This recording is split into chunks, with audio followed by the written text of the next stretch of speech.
एक गांव में श्यामलाल नाम का एक किसान अपनी पत्नी और 3 लड़कों के साथ रहता था। श्यामलाल खेतों में मेहनत करके अपने परिवार का पेट पालता था, लेकिन उसके 3 लड़के आलसी थे, जो गांव में वैसे ही इधर-उधर घूमते रहते थे। एक दिन श्यामलाल ने अपनी पत्नी से कहा, अरे चंदा, मुझे तो इस बात की चिंता लगी रहती है कि अभी तो मैं खेतों में काम कर रहा हूँ, लेकिन मेरे बाद इन लड़कों का क्या होगा।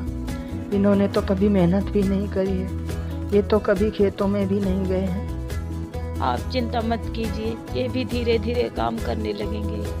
समय बीतता गया और श्यामलाल के लड़के कोई काम नहीं करते थे। एक बार श्यामलाल बहुत बीमार पड़ गया और वह काफी दिनों तक बीमार ही रहा।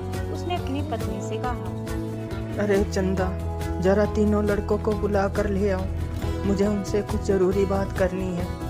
जी, अभी बुला कर लाती हूँ। फिर चंदा तीनों लड़कों को बुलाती है। फिर वह तीनों लड़के पिता के पास आ जाते हैं। जी पिताजी, आपने हमें बुलाया, बोलिए क्या बात है।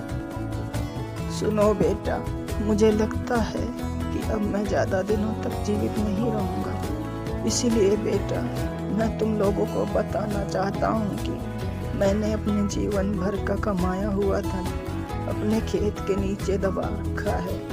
मेरे बाद तुम इसमें से खजाना निकाल कर आपस में बांट लेना। श्यामलाल की यह बात सुनकर तीनों लड़के खुश हो गए। कुछ समय बाद श्यामलाल की मृत्यु हो गई। श्यामलाल की मृत्यु के कुछ दिनों बाद उसके लड़के खेत में दबा खजाना निकालने गए। उन्होंने सुबह से लेकर शाम तक सारा खेत खोद डाला, लेकिन उनको कोई भी खजाना नजर नहीं आया।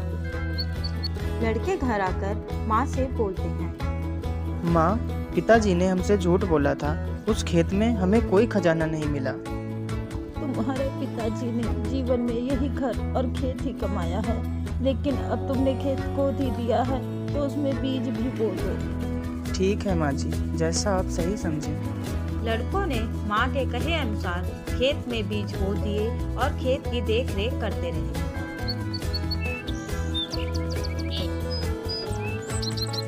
कुछ समय बाद उनके खेत में बहुत अच्छी फसल तैयार हुई। फिर वह उस फसल को काटकर बाजार बेचने गए। फसल बेचकर उन्हें बहुत अच्छा मुनाफा हुआ, जिसे लेकर वह अपनी माँ के पास पहुँचे। ये लो माँ, ये पैसा हमने फसल बेचकर कमाया है। लड़कों की यह बात सुनकर चंदा बहुत खुश हो जाती है और कहती है, तुम्हारी मेहनत ही असली खजाना है, यही तुम्हारे पिताजी तुम्हें समझाना चाहते थे। इस कहानी से हमें यह शिक्षा मिलती है कि हमें आलस त्याग कर मेहनत करना चाहिए।